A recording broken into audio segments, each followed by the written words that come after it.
On the night of October 15, 2010, in Salem, Oregon, Lisa Arthur, a 30-year-old community nurse, returned to her modest apartment after a grueling shift in the pouring rain.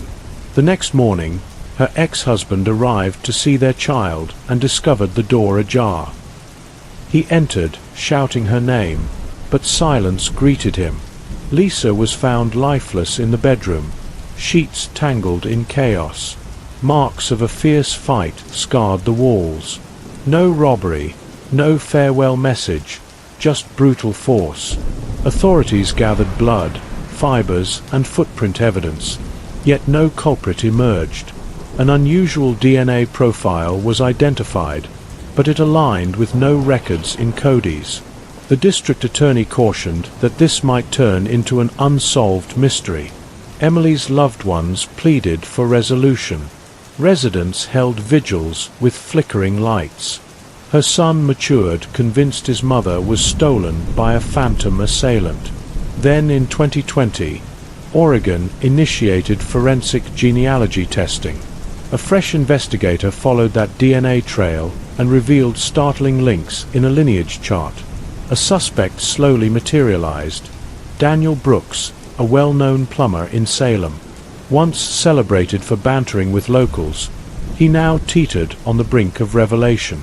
As officers discreetly retrieved a soda bottle and gum wrapper from his discard bin, reality began to unravel. DNA is infallible, and a secret concealed for over a decade finally started to fracture. Before we delve further into this gripping tale, don't forget to subscribe to the channel and smash that notification bell to never miss our latest true crime stories. And if you're enjoying this, drop a comment below telling us where you're watching from. It helps us connect with our amazing community and supports the channel tremendously. On the night of October 15, 2010, Salem, Oregon was enveloped in the damp chill of a Pacific Northwest autumn, with winds from the Cascades rushing through hushed avenues, depositing slick layers of rain on eaves, foliage, and pavements. The Willow Creek neighborhood appeared to have slipped into an early repose, with sparse townhouses emitting warm glows inside a compact two-bedroom unit. Lisa Arthur, 30, had just wrapped up an exhausting shift at the local clinic. A lone parent to a 3-year-old boy, her days were hectic and at times daunting, but she always wore a warm grin. Neighbors frequently spotted her toting her son to the corner market. That evening, nobody knew what transpired once Lisa shut her door, preserving only the facade of a typical rainy night. The following day, Jason Mitchell, Emily's ex-husband, showed up as scheduled to spend time with their son. He rapped on the door repeatedly, receiving no reply. He twisted the knob and found it unlatched. A wave of unease quickened his pulse as he crossed the threshold. The entryway lamp remained lit, a jacket slung haphazardly over the armchair, and the atmosphere dense with oppressive quiet. Jason bellowed Emily's name urgently, anticipating an answer, but only the patter of rain on a window pane responded. He approached the bedroom and pushed the door to a sight that paralyzed him. Lisa lay inert on the mattress, form askew, complexion ashen, gaze partially ajar as though frozen in a last gasp of terror. The linens were rumpled, a blanket on the ground, and evidence of resistance evident in the gouges and appended objects. Contusions marred her throat and limbs, indisputable proof of a savage assault. Close by on the nightstand, a toppled mug had spilled tea across the fabric. In the adjacent tiny chamber, her 3-year-old son slumbered peacefully, oblivious that his mother's warmth was lost eternally. In alarm, Jason dialed 911, his tone quivering, phrases fracturing amid cries. Moments later, Salem Police Department cruisers arrived, their crimson and azure beacons pulsing over the subdued lane, attracting the wary stares of residents peeking through parted blinds.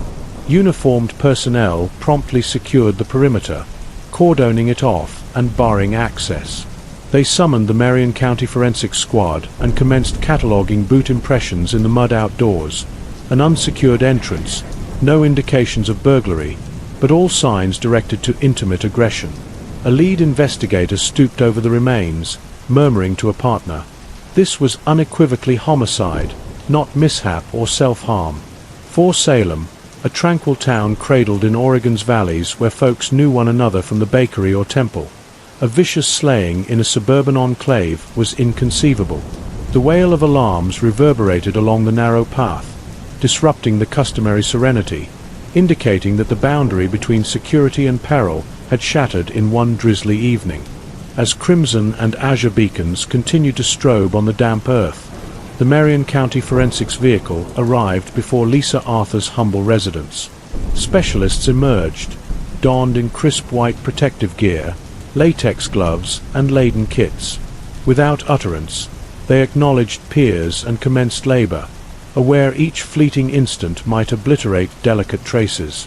Officers expanded the yellow barrier, enclosing the vicinity, compelling onlookers to cluster behind rain-slicked barriers. The already chilly breeze turned fraught and burdensome. A specialist started snapping images of the outside, the slightly open portal, the stoop bearing distinct boot marks from the walkway to the ingress. The impressions were pronounced, implying a substantial or rushed individual. Silicone casts were gingerly applied to safeguard them for subsequent matching. Every nuance, from scrapes on the risers to errant strands on a cushion, was documented with eerie accuracy. Within the bedroom, flashes from cameras illuminated incessantly, seizing the macabre tableau. Emily's form slumped on the bed, tresses disheveled, covers in turmoil. The displaced blanket was flagged with a yellow marker beside a shattered mug with tea soaking the linens. Technicians gathered porcelain shards, depositing them in a transparent plastic pouch tagged Evidence 14. Another employed sanitized forceps to retrieve dark filaments, enclosing them in a tan envelope with a signature and timestamp. On the bedroom knob, they detected a minuscule crimson blood smear, swiftly swabbed for examination. Each maneuver was mutually supervised to guarantee no blunders. Meanwhile, a separate crew inspected the lounge and kitchen, beaming torches into every nook. Their preliminary assessment: no evidence of breached access, doors and panes intact, no absent valuables. This bolstered the notion that the perpetrator was acquainted with Lisa or admitted willingly. Outdoors, residents shivered in the relentless drizzle, murmuring fretfully. A lady cradling her youngster, eyes brimming, remarked, "We've never witnessed anything like this in Salem." An elder gentleman shook his head, tone strained. She was so compassionate. Why her? Dread proliferated swiftly, not merely on the little lane, but throughout the serene town. Every whisper, every peak bore apprehension. If this befell Emily, it could befall anyone. As dawn broke, regional press converged. A Salem Statesman Journal correspondent positioned a camera opposite the site, optics sweeping to the barricaded dwelling, crimson and azure lights persisting. By 9 a.m., the initial banner surfaced digitally. Salem woman discovered deceased in residence. Scant particulars were disclosed, but the caption alone rattled Oregon. Telephones at the precinct buzzed ceaselessly with queries, gossip, and veiled alarm. Indoors, the forensics crew toiled in utter hush, amassing nearly 30 specimens. Blood, filaments, textiles, boot marks, even lesions on the victim's form photographed for scrutiny. Each was enumerated, sealed, autographed, and registered. Upon departure, the front portal was secured, the abode formerly a crime locale. Willow Creek, once vibrant with kids' mirth and occasional vehicles, now rested in uncanny stillness, interrupted solely by the rain drumming on leaves and the dazed gazes of bystanders. For Salem, nestled tranquilly in Oregon's valleys, that morn signified the erosion of the unassailable security all had once relied upon. At the Oregon State Crime Lab in Portland, the afternoon of October 16, 2010, proceeded in a dense, somber ambience. When the transport bearing Lisa Arthur's remains halted at the morgue's entry, A frigid draught swept the extended corridor, bearing a stifling melancholy. Specialists in navy scrubs, rubber gloves, and visors accepted the steel gurney draped in a white cloth. All were mute, incapable of indifference to the spectacle of a 30-year-old parent slain in her sanctuary. Chief pathologist Dr. Thomas Riley personally oversaw the post-mortem.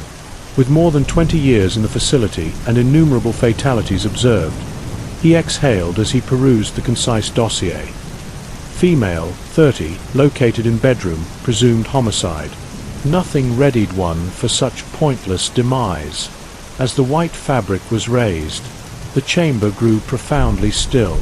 Lisa reposed beneath the fluorescent glare, her pallid dermis etched with a terminal visage of dread. Riley initially scrutinized externally. Distinct contusions encircled her throat, uneven curves indicating compression from a dull implement or firm clasp.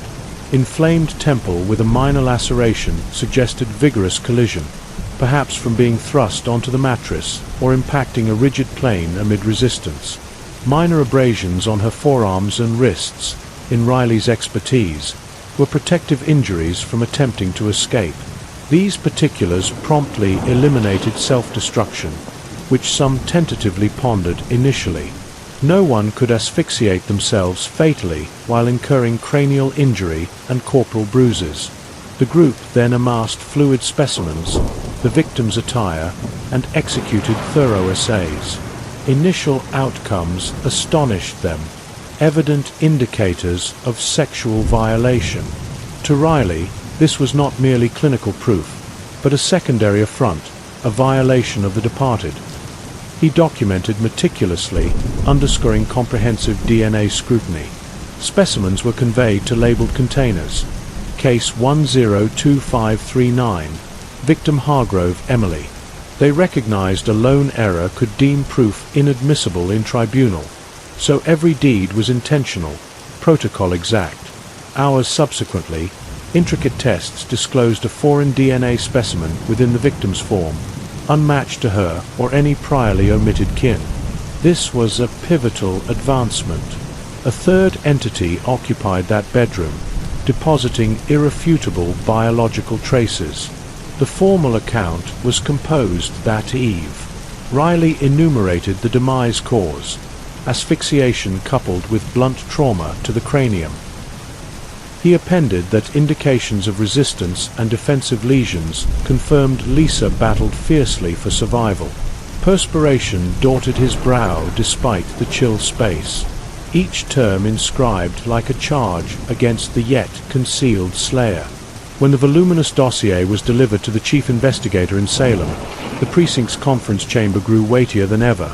A youthful officer murmured, "We're confronting a ferocious predator who could strike anew if not halted promptly." On the display, crime locale and post-mortem images flickered. Throat contusions, temple swelling, limb scratches. No one broached self-harm or mishap anymore. All concurred Lisa Arthur was the casualty of a savage slaying with sexual assault components. The tidings disseminated rapidly. Regional press, which had vaguely reported the prior day, now employed murder probe instead of suspicious demise. In Salem's populace, terror escalated. Young parents confided they no longer sensed secure solo at dusk. Guardians clutched their offspring firmer at shops or school retrievals. One fatality was sorrowful enough, but its happening in a bolted domicile in a peaceful district made all tremble. If Lisa could be slain thus, who was genuinely safe? For Jason Mitchell, Emily's ex-husband, the post-mortem findings left him dazed, seated mute for hours. Though separated, their bond centered on their son. He knew Lisa was resilient, not one to yield readily. Her slaying, paired with sexual violation, was a dagger twisting in his already fractured core. In the inquiry ledger, Chief Detective Sarah Jenkins inscribed a concise, haunting phrase: "The slayer left DNA. It's our sole route to him," but none knew then that route would extend a decade. meandering through impasses before yielding a jolt that would stun Oregon's populace. Once the post-mortem outcomes were publicized, the Salem Police Department advanced to the subsequent stage, refining suspects. With incontrovertible proof that Lisa Arthur was murdered, investigators recognized they must commence with those nearest to her, where incentives frequently arise most evidently. In a compact questioning chamber under stark fluorescent illumination, Jason Mitchell, Emily's ex-husband, was summoned first. He slumped, palms interlocked firmly, countenance fatigued from 2 insomniac days. Jason asserted that on the night of October 15th, he was at his siblings' residence in Salem's eastern outskirts and didn't depart, but authorities noted warning signs. Jason and Lisa had fiery disagreements over child guardianship, with judicial logs displaying strained sessions mere months prior to her passing. Though no familial abuse was documented, the incentive of guardianship privileges was potent enough to render him a primary suspect. An investigator queried bluntly, "Did you still care for Emily?" Jason hesitated, then uttered softly, "We had our variances, but I never wished ill upon her." His stifled tone didn't influence the authorities. They required proof, not sentiments. Next was Ryan Hayes, Emily's recent partner, a 34-year-old software engineer. He'd known Lisa for merely 5 months. Ryan maintained that on October 15th, he was viewing a football match on television with buddies, departing the tavern around 10 p.m. The issue: no receipts verified his attendance, and the companions affirming him were casual associates, not dependable attestants. His alibi was tenuous enough for authorities to maintain vigilant oversight. An investigator observed, "He appears cooperative, but his gaze averted when probed about 8 to 10 p.m., the interval when the victim was slain." Concurrently, authorities visited the neighborhood clinic where Lisa labored to interview associates. A colleague, Megan Lawson, stated Lisa concluded her shift at 7 p.m., changed attire, and bid farewell to all. Megan emphasized that Lisa appeared ordinary, exhibiting no indications of concern or pursuit. She vividly remembered Lisa saying, "Catch you tomorrow," before exiting. This aligned with the chronology authorities were constructing. Lisa departed employment at 7 o'clock, arrived home circa 7:30, and messaged her acquaintance Lisa Thompson at 8:30 p.m. In her final dispatch, Lisa penned, "Kids down. At last, some peace." That was the ultimate signal from her device, succeeded by utter quietude. Authorities didn't disregard district attestants. They rapped on every portal, inquiring if anyone perceived or observed anything atypical. An aged lady opposite recounted noticing Emily's illumination persisting later than customary around 10 p.m., but detected no odd sounds. A gentleman further along mentioned sighting a dark SUV cruising leisurely through the zone circa 8:45 p.m., but wasn't certain of its pertinence. These disjointed fragments were appended to the probe board, but they didn't yet coalesce into a lucid image. The preliminary suspect roster was inscribed on a whiteboard in the conference chamber. Jason Mitchell, ex-husband, guardianship conflict incentive. Ryan Hayes, new partner, ambiguous alibi, an unidentified resident with a dark SUV. Other potentials encompassed associate, or an outsider with entry to Emily. But presently, the emphasis lingered on the 2 males closest to her. Veteran investigators knew most household homicides originate from intimate ties. The verity might reside in Jason's and Ryan's declarations if excavated profoundly enough. So they resolved to contrast the DNA from Emily's form with specimens from both males. Both grudgingly consented to furnish samples. Outcomes would require days, but vowed to either absolve or fortify doubts. While awaiting, authorities constructed a more intricate chronology. They verified Lisa returned home promptly post-shift based on surveillance footage displaying her vehicle traversing a primary crossroads at 7:15 p.m. From then until 8:30 p.m. when she messaged her acquaintance, all appeared routine. A void surfaced from 8:40 to 10 p.m., a span where all information ceased. No communications, no transmissions, no residents hearing clamor. This implied the slayer infiltrated Emily's abode during that span, operated expeditiously and noiselessly. The investigative squad noted no indications of compelled ingress. The portal unbolted. This intimated Lisa voluntarily admitted the offender, or they possessed a key. This particular intensified suspicion on Jason and Ryan. Solely they were acquainted enough to be permitted into her domicile late at eve. By the conclusion of the initial week following Emily's demise, the entire precinct was under intense strain. Public conjecture expanded. Some opined Jason was the perpetrator due to familial discord. Others directed at Ryan as the final individual intimate with her. The press excavated every nuance, while Emily's kin could only beseech for the verity to surface soon. Chief Detective Sarah Jenkins affixed a crimson memo to the board. All trails lead back to two names. One of them is deceiving. In the hushed chamber, all gazes were riveted on the mute proof, anticipating responses from the laboratory.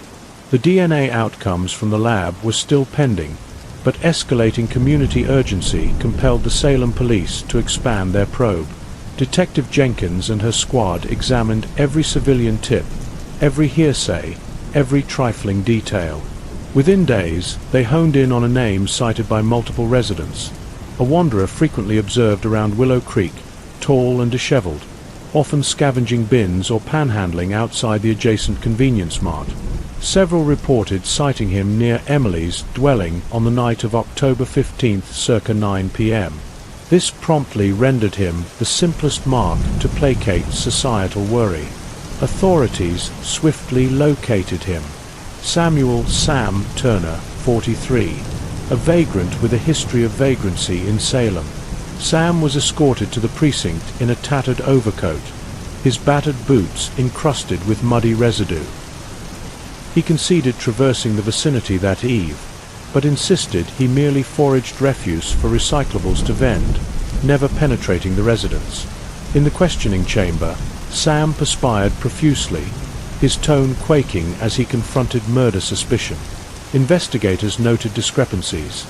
His footwear was severely eroded, whereas the prints at Emily's stoop were crisp and profound. Furthermore, the DNA from the victim's sanguine would soon offer clarity. To be exhaustive, they amassed his tresses, blood, and saliva specimens. Sam was detained for 48 hours, and news of his custody disseminated rapidly. Residents exhaled in respite. Perhaps he's the culprit. The press alluded that a suspect was detained, but 4 days subsequently, the lab findings returned. Sam's DNA didn't correspond to the specimen from Emily's form. No proof linked him to the locale. The populace's preliminary alleviation morphed to disillusionment. Sam was liberated, appearing drained, and vanished into Oregon's chill. Meanwhile, another rumor arose. Some inhabitants murmured about a substance-dependent youth, Kyle Bennett, formerly apprehended for minor larceny in Salem Heights. A handful asserted having seen him in Willow Creek days preceding Emily's slaying, even soliciting at doors for funds. His illicit past made him unignorable. Authorities summoned him for interrogation in late October. Kyle, 27, emaciated and jittery, reek of opioids on his garb. In the questioning chamber, Kyle was restless. I had no part in it. That night, I was at my partner's camper viewing films all eve. When urged for verification, his partner affirmed they were together, but conceded they were intoxicated on narcotics, unable to recollect precise times. This intensified police doubt. Kyle's DNA was dispatched for analysis, his shoes and attire scrutinized. but the outcomes once more impeded the inquiry. No correspondences. Kyle was indicted for substance possession, but exonerated of the slaying. Two prospective suspects, an innocuous vagrant and an addict, were freed. The regional press, aspiring for a revelation, commenced querying the authorities. Are they pursuing erroneous paths? Many in Salem questioned the officials' proficiency. At town assemblies, Emily's parents sat wordlessly, their gazes ablaze with ire as groundless gossip about their daughter circulated. To them, the authorities' chase of false trails not only squandered vital time, but besmirched Emily's image, a benevolent, committed lady who never injured anyone. In the precinct's conference chamber, the whiteboard was strewn with stricken names. Only Jason Mitchell and Ryan Hayes persisted prominent from the outset. But if they were absolved, who was the slayer? Why didn't the DNA align? A youthful investigator muttered, "We're looping endlessly." Jenkins pounded the table. "No trail is futile, but we've strayed. We must revert to what's assured, the crime locale proof." As dusk descended and rain obscured the tracks on Willow Creek, the Lisa Arthur murder inquiry entered its third week in a mist of ambiguity. The slayer remained unbound. Salem's populace dwelled in perpetual dread, and sleuths sensed the precious hours evaporating. Erroneous leads merely elongated and chilled the route to verity.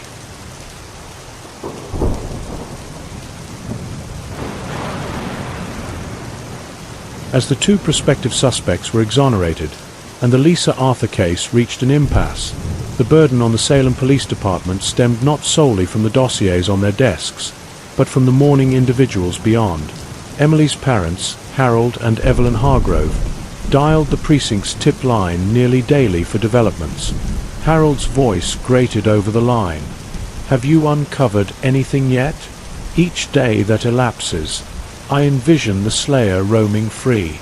Evelyn, stifling sobs, repeatedly requested to view inquiry files or images merely to sense Lisa wasn't overlooked. Their despondency sliced like a blade into the sleuths, who comprehended they couldn't furnish responses while adrift in a labyrinth themselves. The press, notably the Salem Statesman Journal, issued unyielding pieces. Initially succinct, "Salem woman found dead in home." The accounts evolved into extensive dissections after weeks sans resolutions, conversing with residents, specialists, even criminologists from Oregon State University. Captions proclaimed, "Who slew Lisa Arthur? Salem demands responses." Digital remarks inundated from locals and readers across Oregon, brimming with indignation, hearsay, and conjecture. The media unwittingly amplified the strain, transforming a personal calamity into a communal fixation. In Salem's populace, terror and sorrow interlaced. On a blustery Sunday twilight in late October, hundreds congregated outside First Presbyterian Church, a few blocks from Emily's residence, for a candlelight memorial. Twinkling candle flames shimmered in the autumn gusts, mirroring on sorrowful countenances. On the church stairs, a sizable portrait of Lisa stood adjacent to fresh bouquets and plush toys contributed by youngsters. Emily's closest companion, Lisa Thompson, grasped the microphone, tone wavering. Lisa wasn't merely a friend. She was a devoted parent, a co-worker, ever prepared to assist. We require justice for her, and we won't cease until the verity is unearthed. The assembly hushed momentarily, then intoned collectively, "Justice for Emily." The Vista broadcast on regional television, disseminating across Oregon from Portland to Eugene, but to Medford. Communities monitored the case intently. Social platforms spawned groups to exchange data, with some asserting to have observed something peculiar on October 15th, contacting authorities. The Salem Police Department, accustomed to managing minor thefts or road incidents, now confronted hundreds of daily calls and emails, predominantly rumors, but potentially harboring pivotal hints. To handle the data surge, authorities initiated a dedicated tip line for the Lisa Arthur case. Chief Detective Sarah Jenkins recited a media declaration on camera, her visage stern but eyes weary. "We implore anyone with information, regardless how minor, to contact the tip line. A seemingly insignificant detail could shatter this case." The tip line numeral was emphasized in periodicals, reiterated on local broadcasts, and affixed to communal notice boards throughout Salem. However, the deluge of news and societal opinion was both aspiration and encumbrance. Some callers vented apprehension. Others relayed false or erroneous data. Late at night, the tip line occasionally received calls with only labored breaths before disconnection. Yet the sleuths believed one call amid hundreds could contain the essential lead to pursue the slayer. The Hargroves, though depleted, declined to surrender. Harold and Evelyn participated in nearly every memorial, often addressing the assembly. "We know Lisa can't return, but we won't permit her slayer repose tranquilly." The depiction of the elderly duo quivering in the autumn wind, clasping Emily's portrait and demanding justice, became an emblem of tenacity. In the precinct's conference chamber, the whiteboard was plastered with memos, names, chronologies, and proof. Despite dozens of fresh leads from the tip line, none altered the case's course. A youthful officer sighed. "We're submerging in clamor. The verity is out there, interred in bogus tips." Jenkins clutched a stylus, replying, "We can't relinquish. The public may press us, but from them, a solitary clue could guide to the slayer." As October concluded, the Lisa Arthur case was no longer merely one family's narrative. It became Salem's shared agony, a profound fissure in the security long presumed. Inhabitants persisted igniting candles and beseeching while authorities sifted through the obscurity of overlapping leads. But one query resounded in all minds: who slew Emily? And when would justice articulate? If this story is resonating with you so far, hit that like button and subscribe if you haven't already. It really helps the channel grow and brings more stories like this to light. And let us know in the comments where you're tuning in from. Your support means the world. While Salem's populace lingered in astonishment with candles kindled nightly outside First Presbyterian Church, inside the precinct, Detective Sarah Jenkins and her squad knew the utmost pressure wasn't from the press or public, but from a diminutive vial containing the DNA specimen from Lisa Arthur's form. It was their most prized proof, capable of pinpointing the slayer or at least constricting the probe. On October 30th, 2010, the DNA was meticulously bundled, labeled Case 102539, Hargrove, Emily, biological proof, and dispatched to the National Codes database. They aspired, even implored, it would correspond to a recognized offender from Oregon or elsewhere. While anticipating outcomes, the conference chamber's atmosphere was suffocating. Sleuths alternated gazing at the whiteboard crammed with particulars. Jason Mitchell, ex-husband, guardianship incentive. Ryan Hayes, new partner, vague alibi. Lesser names like Samuel Turner, the vagrant, or Kyle Bennett, the addict. But these were merely hypotheses. Only the Codes outcomes could pierce the haze. When the lab's correspondents arrived, the squad assembled. Sarah unveiled the PDF, scanning the emphasized terms. No matches located. Those 4 terms struck like a mallet, demolishing fragile aspiration. No profile in the millions archived nationwide aligned with a specimen from Emily's form. The slayer had never been detained, left no imprint in the system, or was simply a spectre still roaming. A youthful officer exhaled in vexation. "We're back to inception." Sarah sealed the account, her tone resolute but eyes fatigued. "No, we still possess the DNA. It doesn't deceive. The system merely doesn't recognize him yet." Her words were more consoling than assured, but all knew the harsh verity.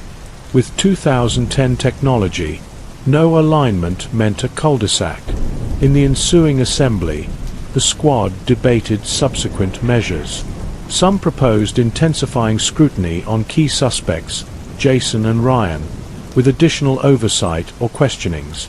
Others advocated concentrating on the community, reassessing everyone who engaged with Lisa in her final month. But all recognized that sans a DNA alignment, every hypothesis was an infinite circuit. The press reported that Salem authorities found naught from scientific proof. Digital forums conjectured the slayer might be an out-of-state transient who absconded post-offense. These rumors intensified the Hargroves' despair. Harold repeatedly informed TV crews, "If there's DNA, why can't they apprehend him? I don't comprehend." But in 2010, forensic genealogy, tracing suspects via kin DNA, wasn't prevalent, only gaining momentum after the 2018 Golden State Killer case. For Salem in 2010, everything pivoted on Cody's. No alignment meant no advancement. Though disheartened, Jenkins insisted on conserving the DNA specimen under ideal conditions. Aspiring future tech would illuminate. "Don't overlook," she informed the squad. "Biological proof can endure decades. We don't know who slew Lisa yet, but he deposited a fragment of himself. One day, he won't evade." In the days that ensued, the case glided into the realm of a cold case. Authorities continued receiving hundreds of tip-line calls, mostly irrelevant or fabricated. The Hargroves persisted attending memorials, clasping Emily's portrait, their gazes heavy with disillusionment. In everyone's thoughts, the case became an open lesion visible to all, sensed by all, but incurable. In the 2010 year-end report, the Salem Police Department inscribed a solitary line: "Primary proof, DNA specimen, no alignment in Cody's. Case remains active." Those arid terms couldn't seize the sleuth's frustration. Those who believed they grasped a golden key only to discover the portal to verity still barred. From thence, aspiration for resolving Lisa Arthur's case was a flickering blaze, awaiting a scientific wonder. By late 2011, after months sans progress, the Lisa Arthur case was formally categorized as a cold case. The voluminous dossier of attestant declarations, crime locale images, post-mortem outcomes, and Cody's reports was sealed, numbered, and archived in the Marion County Sheriff's Repository. On the dossier's binding, two stark terms, "open, unsolved," marked the termination of the preliminary endeavors. Over the years, fresh sleuths arrived and departed, sporadically reviewing the dossier, verifying particulars, but swiftly diverted to more pressing matters. Emily's case receded into antiquity, dormant on a chill wooden ledge with only dust and waning reports as witnesses. Despite their advancing years and fragility, Harold and Evelyn Hargrove persevered on a course they believed only unyielding pressure could compel justice to vocalize.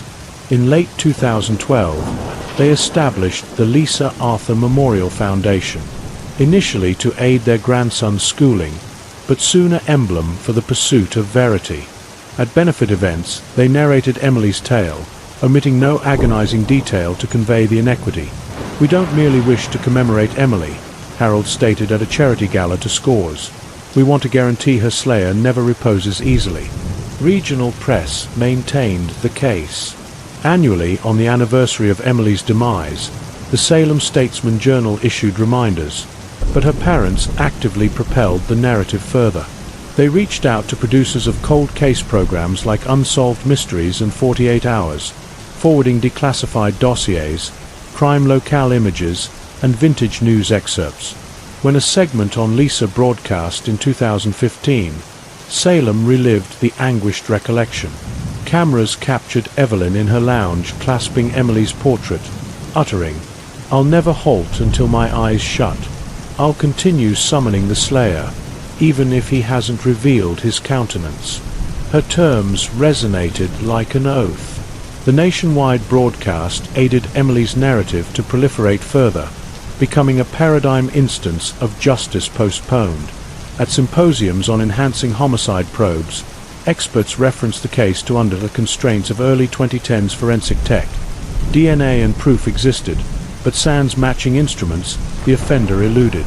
Lisa Arthur could have had justice earlier. An authority at a 2019 Oregon Criminology Symposium remarked, if forensic genealogy had been accessible then. In Salem's community, Emily's name acquired a significance beyond a person. At yearly memorials where hundreds of candles illuminated outside First Presbyterian Church, kin of other unresolved slaying victims joined. They viewed Lisa as a communal symbol for all essences sans responses. Placards outside the church proclaimed, "Justice for Emily, justice for all." Emily's son, then 10 years old, stood amid the throng holding a candle. His melancholic but steadfast gaze a living testament to his mother's incomplete heritage. Harold frequently confronted cameras for dialogues. On a regional radio show, he once said, "People claim time mends lesions. For us, time only deepens the ache, because every year that transpires is another year the slayer roams free." Evelyn opted to compose missives posted on community forums and dispatched to state lawmakers. In a 2020 missive, she inscribed, "Oregon cannot permit cases like my daughter's to fade into obscurity. If novel tech exists, we must employ it now.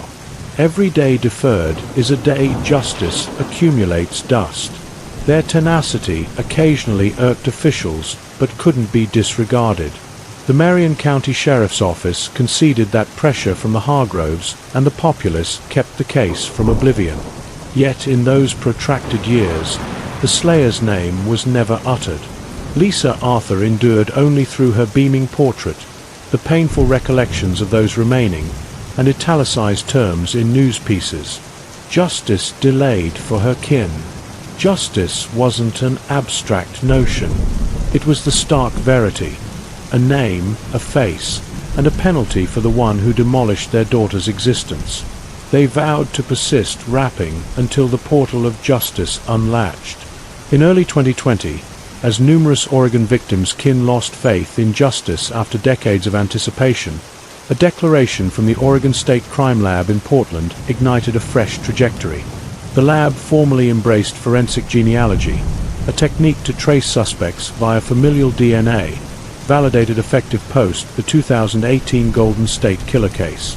Oregon became one of the states dedicated to utilizing it for cold cases. The tidings swiftly reached the Marion County Sheriff's Office, where Lisa Arthur's dossier had languished dormant in a cold repository for nearly a decade. Detective Sarah Jenkins, lately reassigned to helm cold cases, instantly recalled the memo she penned in 2010. The slayer left DNA. Don't overlook. Over the years, she'd observed Emily's case diminish into shadows despite the Hargroves' unremitting battle. Now, with forensic genealogy, a novel chance surfaced. At an internal gathering in early April 2020, Jenkins positioned the voluminous dossier on the table, regarded her squad, and said, "We're reviving Emily. The proof persists. Technology has evolved. It's time to attempt." Forthwith, the DNA specimen from Emily's form in 2010 was recovered from the Oregon State Crime Lab's archive. The frozen glass vial, recurrently confirmed as stable, was reprocessed with advanced methodologies, permitting far more intricate gene sequencing than assays a decade prior. Specialists in sterile chambers attired in white robes, masks, and gloves painstakingly unsealed the vial, extracting each valuable droplet. To them, it wasn't merely a DNA specimen. It was the sole key remaining to illuminate a slayer after 10 years of concealment. Once the gene sequence was triumphantly analyzed, the data was uploaded to public genealogy repositories where millions of Americans had willingly submitted DNA for ancestry exploration. The objective wasn't to locate the suspect instantly, but to pinpoint near or remote kin with partial alignments, constructing a lineage tree to retrace to the most probable offender. It was a months-long procedure necessitating patience and refined analysis. For Jenkins, it was the initial beam of light in years of gloom. Concurrently, Jenkins spent evenings rereading Emily's entire dossier.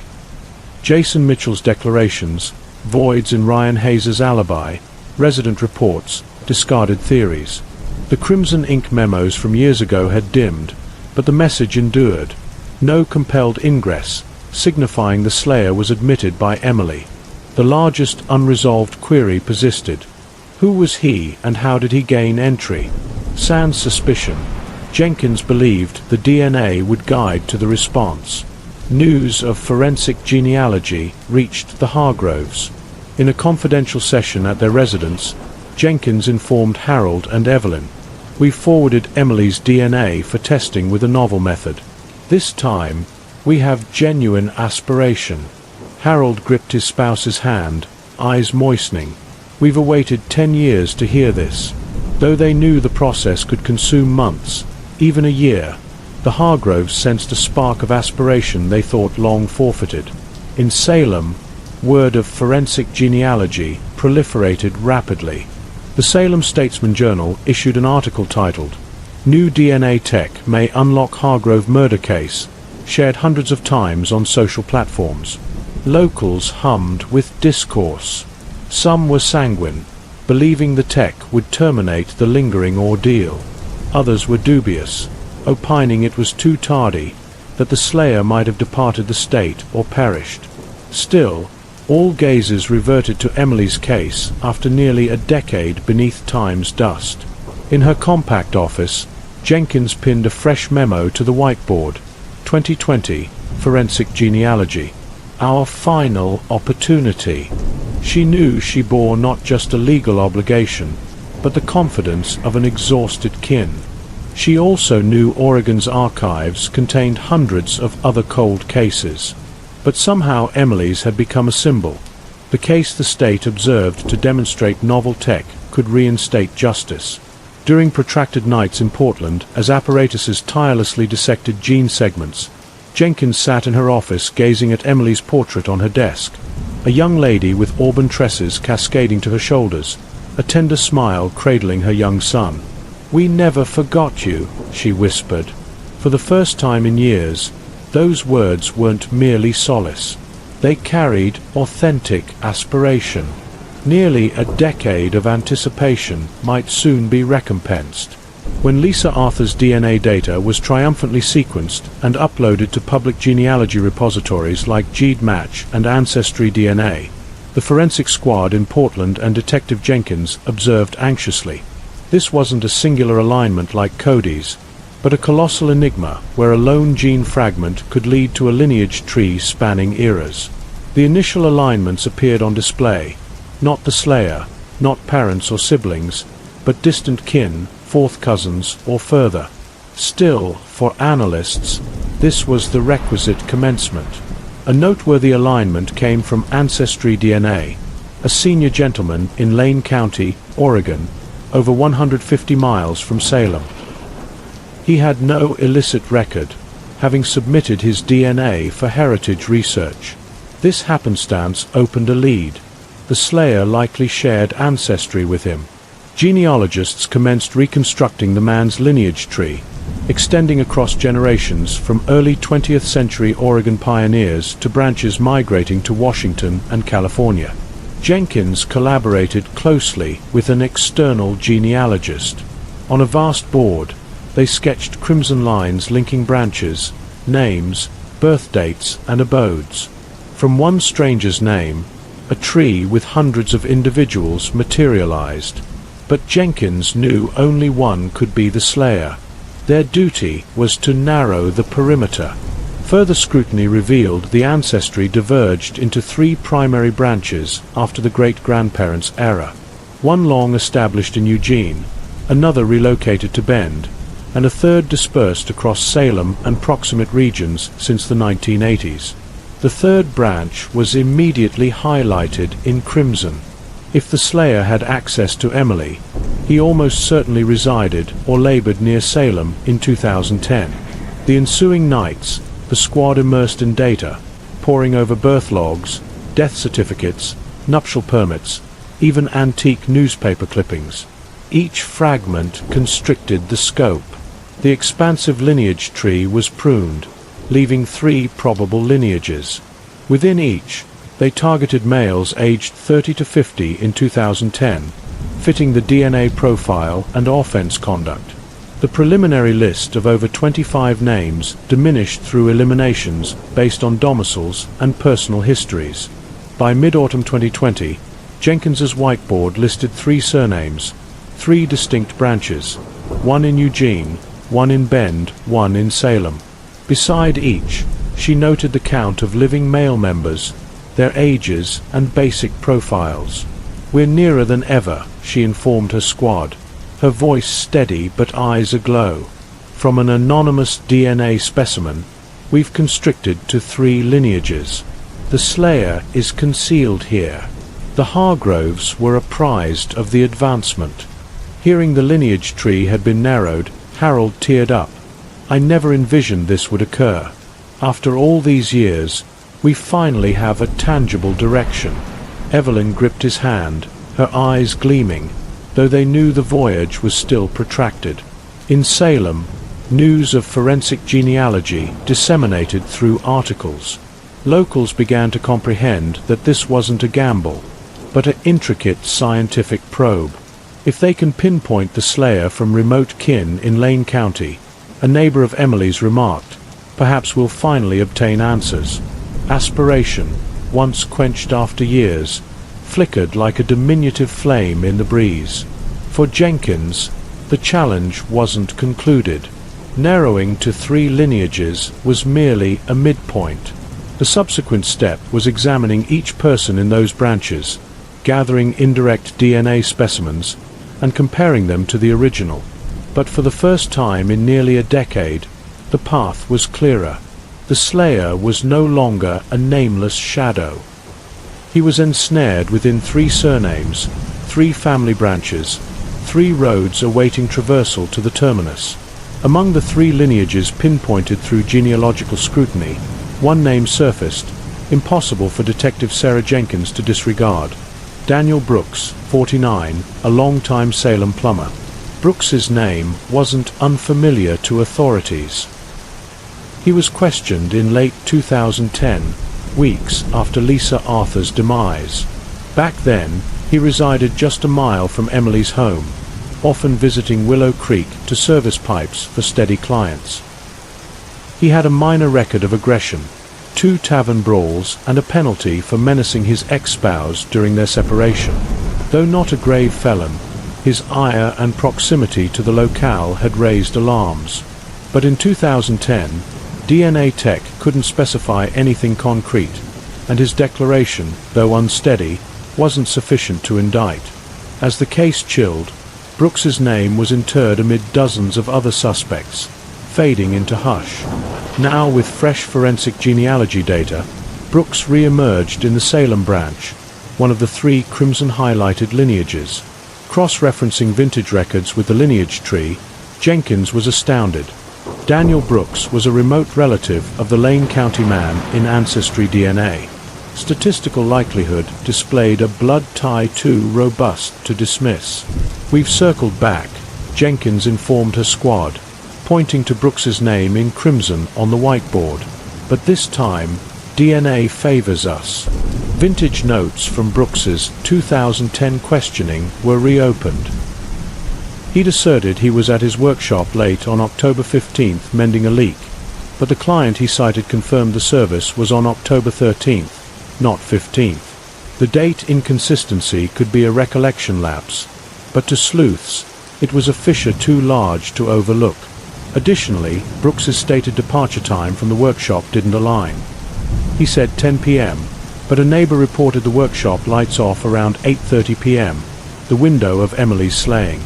Moreover, a small but peculiar detail from 2010 stood out. During questioning, Brooks had a lengthy abrasion on his forearm. He claimed it was from scraping against a pipe fitting, but no client verified a service that eve. When requested for a DNA specimen, he consented only to fingerprints and a declaration. Back then, authorities lacked legal basis to compel a DNA specimen, and as the case stalled, This detail was buried in hundreds of pages. Jenkins now sat with the yellowed documents, leafing through each sheet. Details once fragmented in 2010, now connected like enigma pieces. Brooks isn't just in the suspicion perimeter, she said firmly in a gathering. He's the epicenter. To reinforce the case, Jenkins ordered a review of all Brooks-related data: financial logs, employment history, routines. Investigators discovered that in 2010, Brooks routinely visited Willow Creek to repair plumbing for 4 households, one just doors from Emily's. He'd even been offered tea at one home, meaning Lisa might have encountered or seen him sufficiently to open her door sans suspicion if he rapped late. When internal murmurs leaked that a vintage suspect was being re-examined, the Hargroves felt both aspiration and trepidation. Harold recalled, "I heard Brooks's name in 2010, but then nothing more. If it's truly him, we've lived 10 years with our daughter's slayer free in our community." Anger blended with disquiet propelled the kin to urge authorities to act promptly. Jenkins knew that while the pieces directed to Brooks, she needed conclusive proof, a direct DNA alignment. The unknown DNA from Emily's form was impeccably preserved, but to indict Brooks, it had to match his current DNA. The dilemma was that Brooks could refuse to provide a specimen, so authorities needed a legal means to collect it indirectly. A scheme was formulated: shadow Brooks, awaiting him to discard a personal item, a soda bottle, gum, or coffee mug, for DNA. A covert oversight squad was assembled, tracking him from workshop to residence. On rainy nights in 2020 Salem, with precipitation accumulating on vehicle panes, investigators endured patiently for Brooks to err. Meanwhile, Jenkins couldn't shake her fixation. She repeatedly reviewed 2010 crime locale images, cross-referencing Brooks's vintage declarations, hunting for inconsistencies. She believed the DNA would soon unmask him, but prepared for every contingency, knowing after all these years that justice never arrived easily. On the whiteboard, amid stricken names, only 2 bold crimson letters remained: Brooks. The slayer was no longer a vague shadow in a sprawling lineage tree. He had a name, a face, and a past that could no longer remain concealed. In the concluding days of autumn 2020, Salem was cloaked in heavy rain, but within the modest town, a covert surveillance endeavor unfolded with steely patience. Detective Sarah Jenkins and her squad had pinpointed Daniel Brooks as the chief suspect, and now they required one thing: a direct DNA alignment. The plan appeared straightforward, but demanded precise accuracy, as Brooks was oblivious he was under examination. Instead of hastening for a search mandate, authorities deployed an oversight squad to trail him day and night, waiting for instances when he discarded personal items bearing DNA. A nondescript van stationed opposite Brooks's workshop, housing 2 undercover officers with optics and a portable camera. Whenever Brooks departed home, another vehicle followed at a secure distance, rotating to evade notice. On drizzly eves, when vehicle panes misted, sleuths persevered, knowing a solitary soda bottle, gum wrapper, or teacup could seal the case that had persisted for 10 years. The first week, Brooks was vigilant, moving only between residence, workshop, and a proximate store, seldom lingering. But in the second week, a minor chance arose. Brooks sat in his workshop with acquaintances, sipping soda and chewing gum. After the assembly, he stepped outdoors, tossing a soda bottle and gum wrapper into a discard bin by the door. As soon as he drove away, an officer disguised as a maintenance worker approached, retrieving the entire discard sack. Each bottle and wrapper was sealed, numbered, and sent to the Portland lab. While awaiting outcomes, tension gripped the squad. Jenkins knew a non-alignment would collapse everything, forcing them back to zero. But an alignment would be the decisive proof to extract Lisa Arthur's case from the cold case shadows. Sleepless eves followed, with Jenkins constantly checking her device for lab updates. Then one early November morning, The call arrived. The specialist's voice resounded. Results are in. DNA from Daniel Brooks's soda bottle and gum wrapper matches 100% with the DNA found on Lisa Arthur's body in 2010. In that instant, Jenkins closed her eyes, hands quaking, overwhelmed by relief and a tempest of emotions. The proof they'd awaited for nearly a decade was lucid and irrefutable. That afternoon, an urgent assembly convened at the Marion County Sheriff's Office. The whiteboard, cluttered with memos, was cleared, leaving only DNA alignment. Brooks. Sleuths sat around the table, hushed by the proof's weight. A seasoned officer whispered, "He's been free all these years, right amid us." Jenkins nodded, resolute. "Not anymore. We've secured him." The news wasn't yet public, but the Hargroves were privately notified. Hearing DNA alignment, Harold and Evelyn collapsed in their lounge. Evelyn, sobbing, clutched her face. "Emily, my child, we finally have a name." Harold gripped his spouse's hand, whispering, "We didn't wait futilely." For them, this wasn't just a revelation. It was illumination after a 10-year ordeal. However, Jenkins knew the DNA was merely the commencement for a protracted legal contest. To ensure a conviction endured in tribunal, she needed corroborating proof, attestant declarations, a chronology, and overlooked traces from the 2010 dossier. Once Brooks was detained, his defense squad would dissect the DNA collection process. But Jenkins believed that with a flawless alignment, they held the strongest asset. Salem's populace, unaware of this revelation, continued kindling candles monthly. If they knew authorities had identified the slayer using tech unavailable in 2010, they might realize justice, though postponed, could return. In her quiet office, Jenkins gazed at Emily's portrait on her desk, whispering, "We heard you, and this time he won't escape." That eve, as rain fell silently on Salem's roofs, inside the precinct all eyes focused on one aim, preparing the detention warrant for Daniel Brooks. The man DNA had designated, the one who claimed Lisa Arthur's life. The absolute DNA alignment was a pivotal shift, but to transform scientific outcomes into legal action, Salem authorities needed the next step, a detention warrant. Detective Sarah Jenkins and her squad presented the updated dossier to the Marion County District Attorney's Office. On Chief Prosecutor Robert Klein's desk lay a substantial stack of documents: 2010 crime locale images, forensic accounts, the Cody's analysis from that year, and most vitally, the 2020 DNA comparison displaying a 100% alignment between the specimen from Emily's form and Daniel Brooks's discarded items. Klein perused each line, occasionally glancing at Jenkins. "We have a genuine opportunity. This isn't mere suspicion anymore. It's direct proof." 4 hours, they refined the application to the tribunal, ensuring every detail of the process was clearly documented to withstand any defense challenges. Klein added, "The DNA specimen was collected from discarded items in public, legally sans warrant, sealed, and fully chain of custody compliant." When the dossier was complete, he handed it to Jenkins for her investigative autograph. "Jenkins, how long have you awaited this?" She sighed, voice hoarse. 10 years. And now it's time." The next morn, in the serene Marion County District Court, Judge Patricia Hayes leafed through the voluminous dossier, removing her spectacles. She regarded Klein and Jenkins. "This DNA proof is persuasive.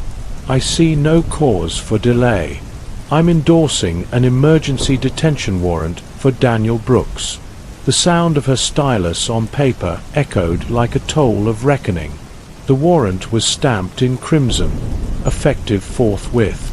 Returning to the precinct with the warrant, Jenkins summoned an urgent task force assembly. On the board, she sketched Brooks's residence and workshop along with ingress and egress routes. "Brooks has a history of minor aggression, but we can't rule out opposition. He's acquainted with plumbing tools, and the workshop is full of potential arms. A sergeant suggested a nocturnal detention, but Jenkins shook her head. No, at night he has the upper hand. We'll proceed during business hours when he's occupied with repairs, less vigilant, and witnesses abound to deter impulsive deeds. The scheme was established. Thursday morning, the task force would approach the workshop at 11 a.m., when Brooks typically commenced but wasn't overwhelmed with patrons. 2 cruisers would obstruct the road's termini. An undercover squad would enter feigning inquiry about services, while the detention squad surged from behind. Every scenario was computed. If Brooks barricaded, they had a search mandate. If he resisted, an armed squad was prepared. But Jenkins emphasized, Priority 1 is a secure detention. No discharges. We want Brooks in tribunal, not in a pathologist's report. The eve before the operation, Jenkins sat solitary in her office. She placed Lisa Arthur's portrait on her desk, her gaze lingering on the young lady's tender smile. 4 years, this case had haunted her like an unsettled debt. Now, with the detention warrant in hand, she knew justice was at the threshold, but she also felt the burden. One error could unravel everything. She whispered like a vow, Emily, tomorrow we'll name him. On the morning of June 10, 2021, Salem's sky was bright, the crisp early summer air enveloping the avenue where Daniel Brooks's modest workshop stood. Since dawn, cruisers quietly positioned at both ends of the road while undercover task force members posed as patrons strolling into the workshop. At 11 o'clock, the workshop door was wide open, the whir of a water pump mingling with the clang of metal implements. Brooks in a stain-marked overall was bent inspecting a drain when a man in a denim jacket approached, querying loudly, "Got time to fix a leak?" Brooks glanced up, scowling, but before he could respond, the workshop's rear door burst open and 6 armed officers charged in, yelling, "Police! Daniel Brooks, you're under arrest for the murder of Lisa Arthur." In that moment, Brooks stiffened, eyes widened, grime-covered hands stilled on the pipe. He stammered, "What is this? A error? I didn't do anything." An officer swiftly manacled his wrists behind him as Jenkins stepped forward, reciting the warrant aloud, term by term. Brooks's face blanched, and he attempted to protest, tone quavering, "I just repair pipes. You've got the wrong person." His words reverberated through the workshop amid the odor of rust and the hum of an idle tool. Police alarms wailed outdoors, attracting residents and passers-by. Inquisitive onlookers amassed, eyes wide as Brooks was led out in his stained overall, wrists bound. A middle-aged lady gasped, "My goodness, he's serviced homes in this town for over a decade. How could he?" A gentleman nearby shook his head, stunned. "I brought my sink issues to him countless times. Unbelievable." Shock proliferated like wildfire as Brooks was a recognizable figure, an ordinary man in Salem's compact community. By midday, the news detonated across Oregon's media. The Salem Statesman-Journal's front page blared, "Arrest in 2010 cold case, slaying of Lisa Arthur." Regional TV disrupted regular scheduling for live coverage from the locale. Images of Brooks, head lowered, being guided to a cruiser aired on every twilight transmission. News outlets from Portland, Eugene, and Bend reported unanimously, stressing that after a decade, novel DNA tech had cracked one of Oregon's most haunting slayings. At a media conference, Jenkins stood firmly beside Prosecutor Klein. "DNA doesn't deceive," she proclaimed to scores of microphones.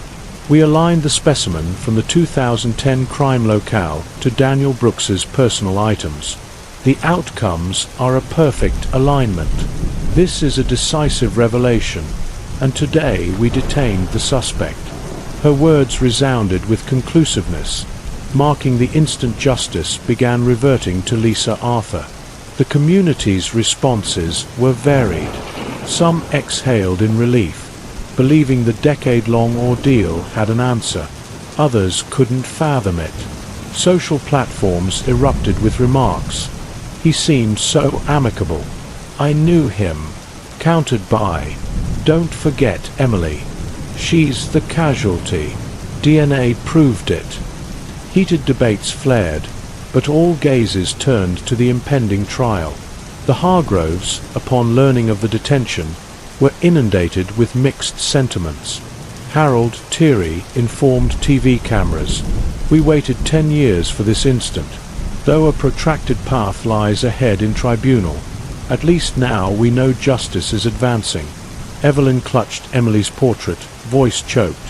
"My daughter will never return, but at least the slayer's name has been illuminated." In the quiet workshop after the detention, rust stains lingered on the floor, half-repaired fixtures abandoned, but no one cared about services anymore. All eyes were on the Marion County Courthouse, where Daniel Brooks's destiny would be determined. For Salem, June 10, 2021 wasn't just a detention day. It was the day a decade-old cold case ignited anew, shaking the community and becoming Oregon's focal point. In a compact questioning chamber at the Salem Police Department, harsh fluorescent light glared down on a steel table, reflecting off Daniel Brooks's strained face, still in his stain-marked overall. His hands were lightly bound to the seat. Across from him sat Detective Jenkins and another officer, a thick dossier open before them. As the camera commenced recording, Jenkins spoke. "Mr. Brooks, you're under arrest for the suspected slaying of Lisa Arthur on the night of October 15, 2010. Do you have anything to declare?" Brooks looked up, tone sharp. "I didn't do it. You've got the wrong person. I never harmed anyone." For the initial hours, he refuted everything. Every query about that eve drew. "I was at the workshop," or "I don't recollect," or "I'm not implicated." Jenkins patiently revisited his 2010 declarations, highlighting contradictions in dates and times, the abrasion on his arm. Brooks frowned, rapping the table, attempting to remain composed. "It's just a confusion. I repair pipes daily. Easy to forget details." But his gaze faltered whenever Emily's name arose. Then Jenkins placed a transparent proof bag on the table containing a sealed gum wrapper. She said slowly, "We recovered DNA from this. It aligns 100% with the specimen found on Lisa Arthur's body." Brooks froze briefly. His lips quivered, but no sound emerged. The chamber sank into heavy hush. He stared at the plastic bag, sweat beading on his brow. After minutes of silence, Brooks inhaled deeply, altering tone. I encountered Lisa once. Maybe my DNA transferred from before. Your misinterpretation." Jenkins leaned in, eyes locked. "Once? Elucidate. When?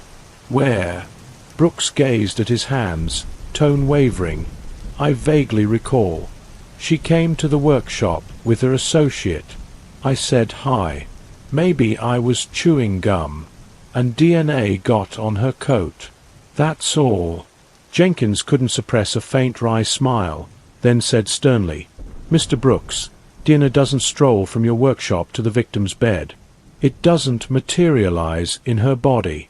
Don't underrate us." Her words sliced like a blade through the facade Brooks tried to erect.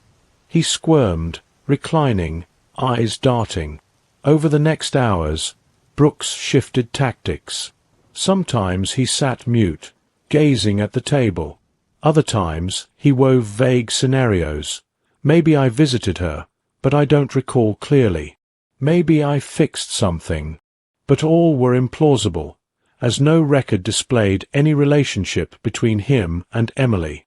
Each new detail he fabricated, Jenkins countered with proof, exposing inconsistencies. After nearly 8 hours, Brooks's initial defiance diminished. His voice weakened, eyes reddened from strain and impatience. I didn't slay her," he reiterated, but sans conviction. as if trying to persuade himself more than refute the proof. In her report, Jenkins noted, the suspect visibly wavered when confronted with DNA proof, initially refuting outright. He later attempted to explain his DNA's presence, but his declarations were contradictory and illogical.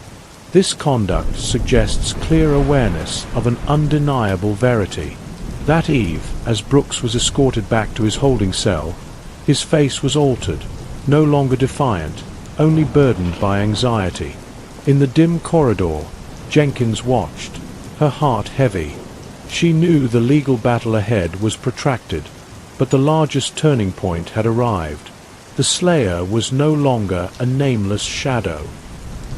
He had a name, a face, and the cracks in his decade-long facade were manifesting. After the tense questioning where Daniel Brooks repeatedly refuted guilt, then scrambled for explanations for the DNA proof, Detective Sarah Jenkins returned to the vintage case dossiers, determined to answer the big query. Why was Lisa his target? Only by comprehending the incentive could they construct a complete image, convincing a jury this wasn't a mistake, but a deliberate, perilous act. The squad reviewed 2010 data, focusing on Brooks's workshop. In a seemingly minor log, they found Lisa had brought her home for plumbing repairs that fall, weeks before her slaying.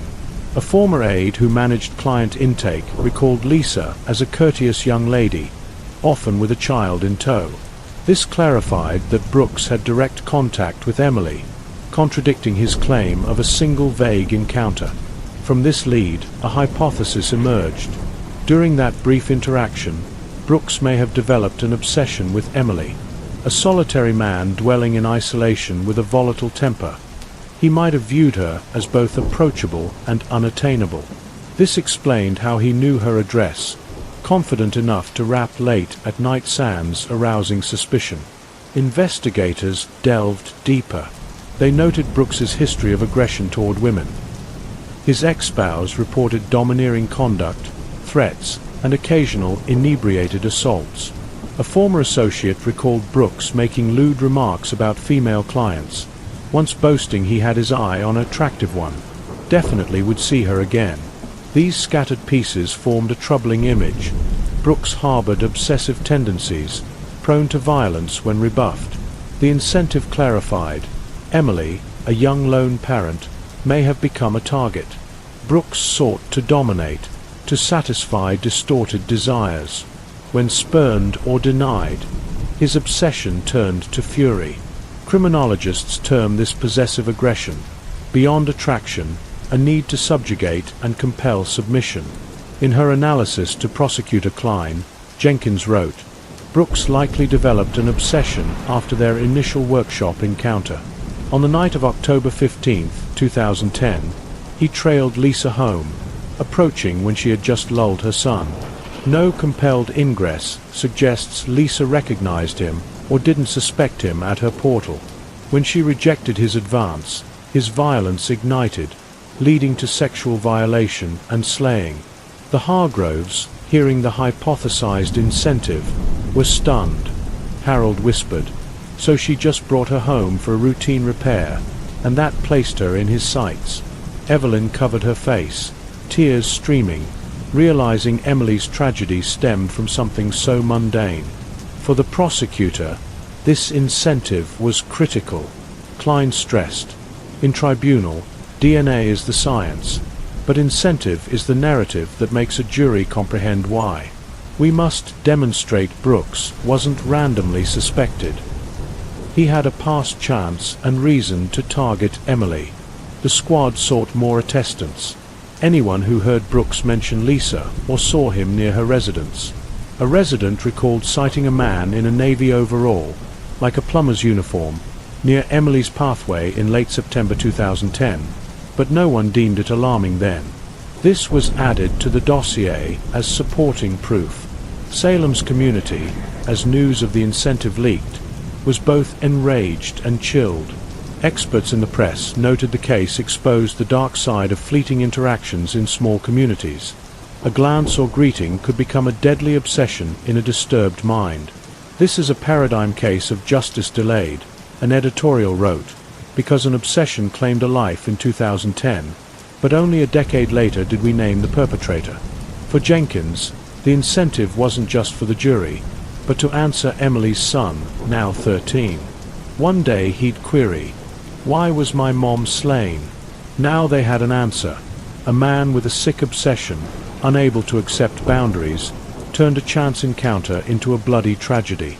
When prosecutor Robert Klein officially announced the DNA results in a private gathering with the Hargrove family, the small chamber in the Marion County Courthouse was steeped in tense hush. Harold and Evelyn sat across from him, their aged hands clasped tightly, eyes quivering with anticipation. Klein set the dossier on the table, his voice calm but resolute. The DNA specimen from the 2010 crime locale aligns perfectly with Daniel Brooks's DNA. There is no doubt he is the one who slew Emily. Those words cut like a blade, reopening old lesions while unlocking the final portal to verity.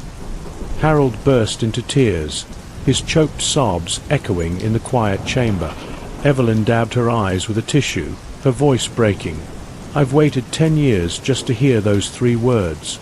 No more doubt." Emily's son, now 13, was present. Until now, he only vaguely knew his mother was murdered, never told who did it. Hearing Daniel Brooks, his face flickered with confusion, then sank into silence.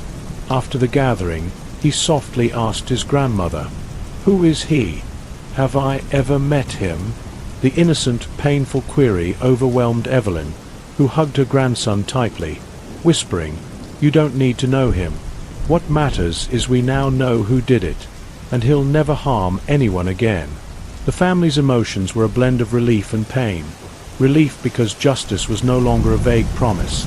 It had a name, a face, proof, but the pain deepened knowing the slayer wasn't a stranger. He dwelled among them, shook hands with neighbors, repaired homes for acquaintances. Harold said bitterly, "For 10 years, we passed his workshop countless times, never knowing the murderer was right there. It's chilling to contemplate." For the boy, the verity was like a shard of shattered glass piercing his heart.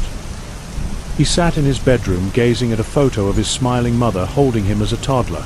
"Now I know who took my mom from me," he wrote in his journal, "but I still don't understand why. Mom didn't do anything wrong." Those inscribed words, secretly read by Evelyn, made her sob, encapsulating a loss no comfort could erase. That evening, the family kindled candles before Emily's photo in their lounge. The flickering light illuminated their weary but determined faces. Harold placed a hand on his grandson's shoulder, saying softly, "Your mom's name has been honored in justice, but we still have a long road ahead." In that moment, they felt their hearts freed from uncertainty, yet weighed by the stark truth. The slayer existed, and he'd been far too close in their daily lives. In Salem's community, as news of the DNA alignment spread, neighbors visited the Hargroves. An elderly lady from across the avenue said through tears, "I still remember the night Lisa was slain, blue and red lights flashing on the rain. Now, at least we know who committed the crime." But for the family, the verity wasn't so simple. It brought answers, but reopened scars thought healed.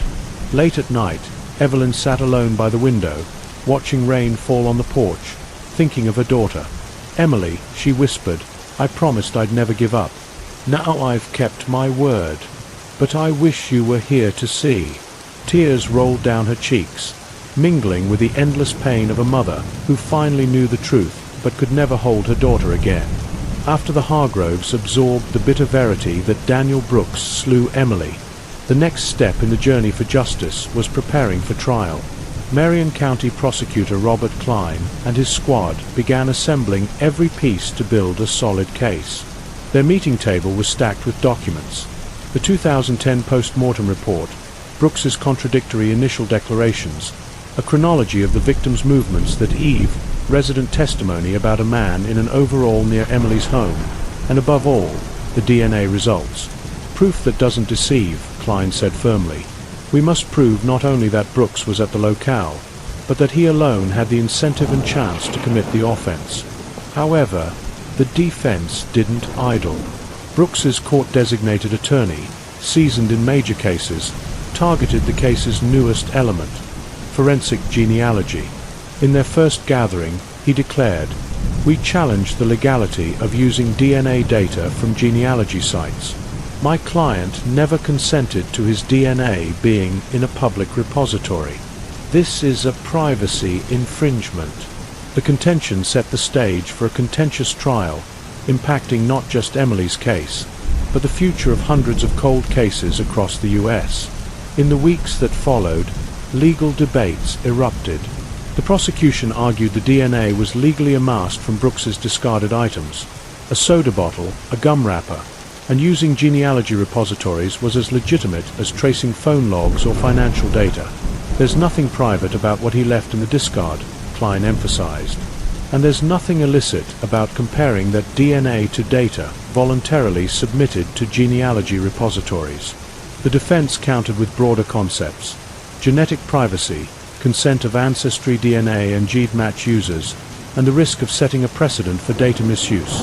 "If you permit this today," the attorney said, "tomorrow any of us could be traced through a distant relative's DNA submitted for ancestry research. This is a perilous slope." Jenkins, aiding the prosecution, felt the pressure. She knew if the tribunal accepted the defense's argument, the DNA proof, the case's cornerstone, could be discarded. But she believed justice would align with science. In a strategy assembly, she said, "The query isn't whether this tech is legal. It's whether we'll let a murderer roam free just because the tech outpaces current law." Beyond DNA, the prosecution bolstered peripheral proof. The chronology was precise. Lisa left work at 7 p.m., messaged a friend at 8:30, then went silent. During that window, Brooks's workshop lights were off, and his claim of working on a repair didn't align with client logs. A resident confirmed sighting a man in a plumber's overall near Emily's pathway in late September. Supporting the theory, Brooks stalked her before acting. His questioning contradictions, refuting involvement, then admitting encountering Lisa once, would be shown to the jury to prove his wavering dishonesty. Meanwhile, Brooks remained in county detention awaiting trial. Oregon's media updated constantly, covering legal progress, and the public debate was forensic genealogy, a double-edged sword. Some editorials endorsed it, saying it brought justice to forgotten casualties. Others cautioned of privacy risks. Emily's narrative thus transcended Salem, becoming a statewide topic. The Hargroves, amid the legal storm, cared only about one thing: getting the case to trial so Brooks faced his deeds. Harold told the media, "Privacy matters, but justice for my daughter matters more. We don't want a slayer roaming free over a legal loophole." His words moved many Oregonians, fueling support for forensic genealogy. As the preliminary hearing neared, Klein compiled all proof into a thick dossier labeled State of Oregon versus Daniel Brooks. He knew he wasn't just battling for Emily, but for a novel investigative method that could open or close the door for hundreds of cold cases. In Jenkins's determined gaze and the Hargroves' choked sobs, he found strength for the fierce legal battle ahead. In April 2022, the Marion County Courthouse in Salem became Oregon's focal point. From early morn, dozens of reporters with cameras and microphones crowded outside, broadcasting live. Locals lined the damp stone steps, vying for courtroom seats. The courthouse bulletin read, "State of Oregon versus Daniel Brooks. Homicide trial." The name haunting for over a decade was now formally in the defendant's chair. Inside, Daniel Brooks appeared in a creased navy suit, hair neatly combed compared to his detention day. He sat silently, avoiding eyes, as his two defense attorneys whispered beside him. Across the room, Prosecutor Robert Klein adjusted his thick dossier. Detective Sarah Jenkins sat in the witness section, her gaze fixed on the man she'd pursued for years. The Hargroves, Harold, Evelyn, and Emily's 13-year-old son, sat quietly in the front row, their faces a mix of resilience and grief. In his opening, Klein addressed the jury with a resonant voice. "Ladies and gentlemen, dinner doesn't lie. It doesn't forget, doesn't stray. And after 10 years, it points to one name, Daniel Brooks. He slew Lisa Arthur, mother of a 3-year-old, thinking he'd escape. But science brought him here today." The words silenced the chamber, pens scribbling furiously in reporters' notebooks. The defense countered. "We don't deny DNA was found, but we question, was its collection and use legal? Does forensic genealogy violate citizens' privacy? This is a dangerous precedent." They stressed Brooks never consented to his kin's DNA being used for comparison. The justice versus privacy debate became the trial's flashpoint from day one. Over the following days, attestants testified. A resident recounted sighting a man in a navy overall resembling Brooks near Emily's Pathway in late September 2010. A former associate described Brooks's lewd remarks about female clients at the workshop. These weren't absolute proof, but painted a man with obsessive tendencies toward women. The trial's core was the DNA expert. Dr. Elena Vargas from the Oregon State Crime Lab detailed the process from the 2010 crime locale specimen to the 2020 gene sequencing and alignment with Brooks's soda bottle and gum wrapper. The alignment is 100%. No other individual globally could align so perfectly unless it's Daniel Brooks, she affirmed. When Klein asked Dr. Vargas, "Can DNA be erroneous?" she replied curtly, "No." The courtroom buzzed. Her words later headlined, "DNA doesn't lie." The Hargroves testified too. Harold's voice recounted years of hopeless waiting, sleepless eves, and the moment the DNA alignment was confirmed. Evelyn, sobbing, faced Brooks. "You took my daughter, left my grandson motherless. Look at us and see your crime's consequences." The chamber fell silent, many wiping tears. Emily's son, now 13, wasn't a testant, but his sorrowful gaze moved the jury. The defense tried sowing doubt, suggesting DNA could transfer indirectly, that public genealogy repositories were invasive, but the prosecution fired back. Brooks's DNA wasn't on a sleeve or tool. It was in the victim's body. No one can explain that except his offense. In the third week, the jury watched Brooks's 2020 questioning video. His refutations, waverings, and claim of encountering Lisa once played on a large screen. His sweating face and darting eyes vivid. Klein stood, pointing. "This isn't an innocent man's words. This is someone who knows DNA exposed him and is desperately seeking an out." 4 weeks. Reporters covered every detail. The Salem Statesman-Journal called it the trial of the decade. Oregon radio aired constant commentary, debating DNA tech's legal implications. In cafes, locals argued. Some couldn't believe the familiar plumber was a slayer. Others said the proof was undeniable. As the trial neared its end, tension peaked. Klein closed his prosecution with a powerful statement. Lisa Arthur can't defend herself anymore, but science spoke for her. Don't let justice be delayed again. Deliver the verdict she deserves. The chamber fell silent. All eyes on the jury who'd listened for weeks and now held Daniel Brooks's fate. When the jury returned, the Salem courtroom's air was thick, as if everyone held their breath. The 12 members, faces solemn, took their seats. Judge Hayes asked the familiar question, "Have you reached a verdict?" The jury foreperson stood, holding a trembling paper. "We find the defendant, Daniel Brooks, guilty of first-degree murder. Recommended sentence, life without parole." In that moment, the chamber erupted with sobs, sighs of relief, and stunned silence. Brooks sat motionless, face pale, eyes blank on the floor. His attorneys bowed their heads, knowing arguments about privacy or DNA procedures couldn't save him. The judge delivered the final sentence, voice firm. Daniel Brooks, you are sentenced to life imprisonment at Oregon State Penitentiary with no possibility of parole. You will spend the rest of your life in confinement, and justice for Lisa Arthur has finally been served. The gavel's bang ended the weeks-long trial. The Hargroves embraced, tears streaming.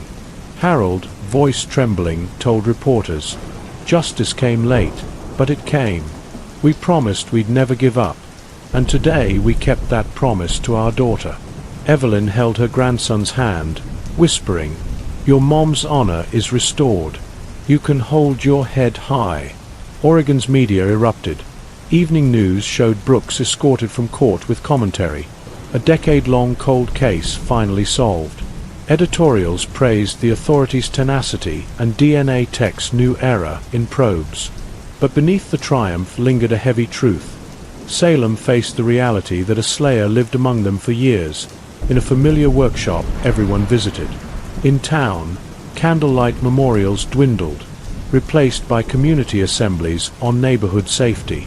Residents discussed bolting doors better, reporting strangers.